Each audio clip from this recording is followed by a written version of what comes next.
SP એજ્યુકેશનમાં આપનું સ્વાગત છે. આપણે આજ ધોરણ 10નું ગણિત છે એનું ચેપ્ટર નંબર 1 એટલે કે વાસ્તવિક સંખ્યાઓ. વાસ્તવિક સંખ્યાઓ છે એને આપણે થિયરી જોઈ કે ભાઈ વાસ્તવિક સંખ્યાની અંદર આપણે શું શીખવાનું છે. વાસ્તવિક સંખ્યા કોને કહેવાય? તો કે આપેલી તમામ સંખ્યાઓ, બધી જ સંખ્યાઓ, આપેલી તમામ સંખ્યાઓ એટલે કે બધી જ સંખ્યાઓ જે સંખ્યાની અંદર સમાઈ જતી હોય તો તેવી સંખ્યાને વાસ્તવિક સંખ્યા કહે છે.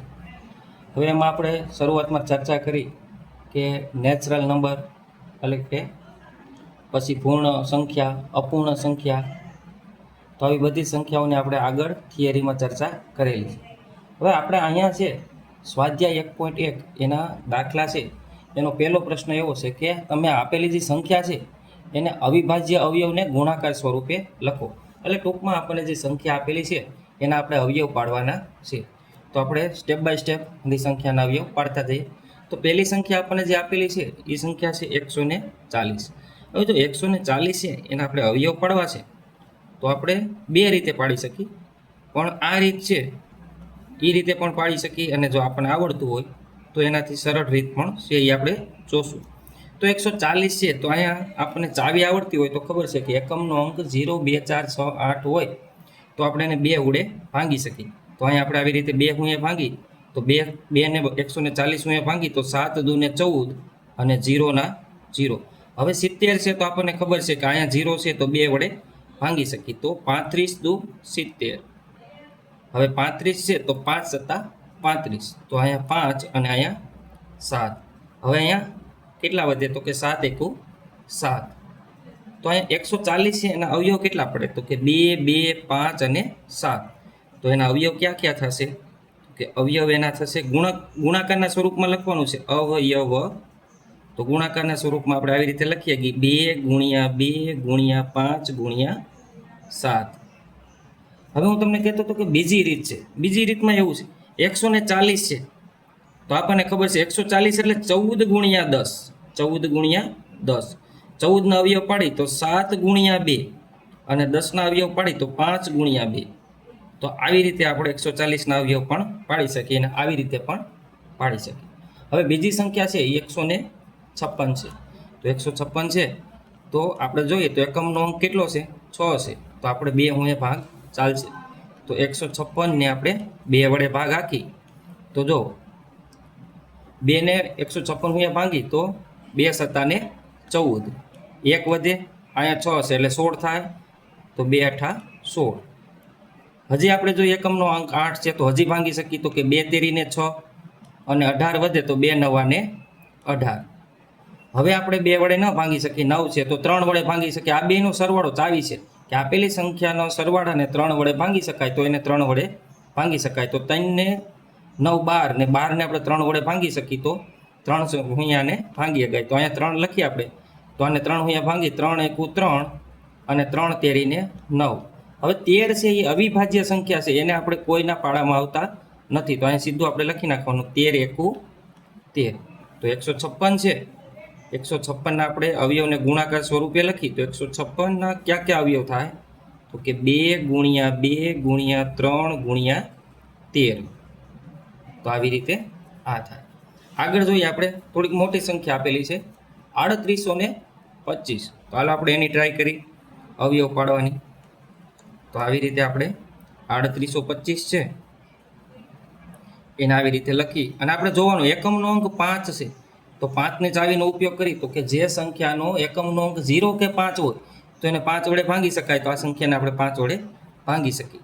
તો હવે આપણે 3825 ને 5 ગુણ્યા ભાંગી તો 5 સત્તા ને 35, 5 અઠા 40 તો 5 સત્તા 35 થાય. તો અહીંયા કેટલા વધશે 3 અને અહીંયા વધશે 2 એટલે કે 32 થાય. તો હવે કેટલાય ભાગાલ છે 6 એ 5 6 ને 30. તો 32 માંથી 30 જાય તો કેટલા વધે 2 અને અહીંયા 5 એટલે 25. તો 25 25 ને 25. હજી આપણે એકમનો અંક 5 છે તો 5 ગુણ્યા ભાંગી શકીએ. તો હજી આપણે અહીંયા ભાંગી 5 એકુ 5. અહીંયા કેટલા વધશે 2 અને આ થાય 26. 25 25 25. હવે અહીંયા કેટલા વધે તો કે 1 અને આ 5 એટલે 15 એટલે 5 તેરીને 15. હાલો હવે કેટલાય ભાગાલ છે તો કે અહીંયા સરવાળો કરો 5 ને 3 8 ને 1 9, તો એને 3 હુંએ ભાંગી શકાય. હવે 5 હુંએ નહીં ભાંગી શકાય, 2 હુંએ નહીં ભાંગી શકાય. તો 3ની ચાવીનો ઉપયોગ કરી તો 5 તેરી ને 15 અને 3 એકુ 3. હવે 17 તેરી 51, અહીંથી આપણને આવડી જાય કે 17 તેરી 51. તો હવે 17 છે અવિભાજ્ય સંખ્યા છે, તો 17 ના 17 અને અહીંયા 1. તો હવે 3825 કેટલા? તો કે 3825 ના આપણે અવયવ લખી ગુણાકાર સ્વરૂપે, તો 5 ગુણ્યા 5 ગુણ્યા 3 ગુણ્યા 3 ગુણ્યા 17. તો આપણો આ જવાબ આવી જાય. હાલો આગળ જોઈએ આપણે. આગળ આપેલી સંખ્યા છે 5005, તો આપણે એનો અવયવ પાડી 5000 ને 5. તો 5005 એકમનો અંક 5 છે, તો 5 હું ભાગાય છે. અહીંયા આપણે 5 લખી નાખી, 5 એકુ 5, 2 મીંડા છે તેમને મૂકી દઈ, 5 એકુ 5. તો અહીંયા કેટલું આવે છે? 1001. હવે અહીંયા 2ની ચાવી નહીં ચાલે, 3 નહીં, 4 નહીં, 5 નહીં, 6 નહીં, 7ની ચાવી, કે અહીંયા આ સંખ્યા છે એને આપણે 7ની 7 વડે ભાંગી શકીએ. તો 7 હું આપણે ભાંગી, તો જો 7 એકુ 7, વચ્ચે કેટલા 3 અને આ મીંડું, તો હવે કેટલાય ભાગાય છે? 7 ચોખ્ખું ને 28 અને 2 વૈધા ને પાછળ 1.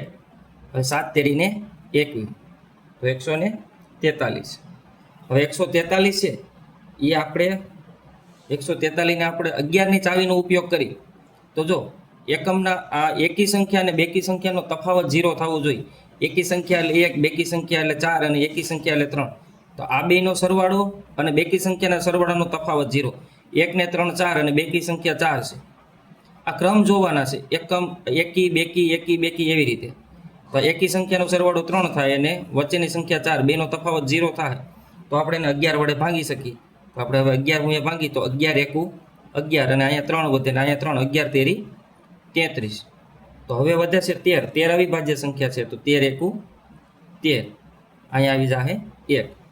તો આના અવયવ ક્યાં થાય? 5005 છે એના અવિભાજ્ય અવયવને આપણે ગુણાકાર સ્વરૂપે લખી, તો 5 ગુણ્યા 7 ગુણ્યા 11 ગુણ્યા ને 13. તો આનો જવાબ આવે 8. હવે આપણે આગળ વાત કરી, આ સંખ્યા છે એ મારી દ્રષ્ટિએ IMP છે. IMP શા માટે છે? તો કે આ સંખ્યાનો અવયવ છે એ તમારે યાદ રાખવા પડે. હવે આ સંખ્યા છે એને આપણે 2ની ચાવી, 3ની ચાવી, આપણે ચાવી ક્યાં સુધી આવડતી હોય? 10ની ચાવી, 11ની ચાવી, બરોબર છે. પછી આગળના અંકો છે એની આપણને એટલી બધી ખબર હોય નહીં, અને આના અવયવ પણ એવી રીતે પડે છે. આપણે જોઈ તો જો અવયવ પાડીને જોઈ, 74 29, 74 29.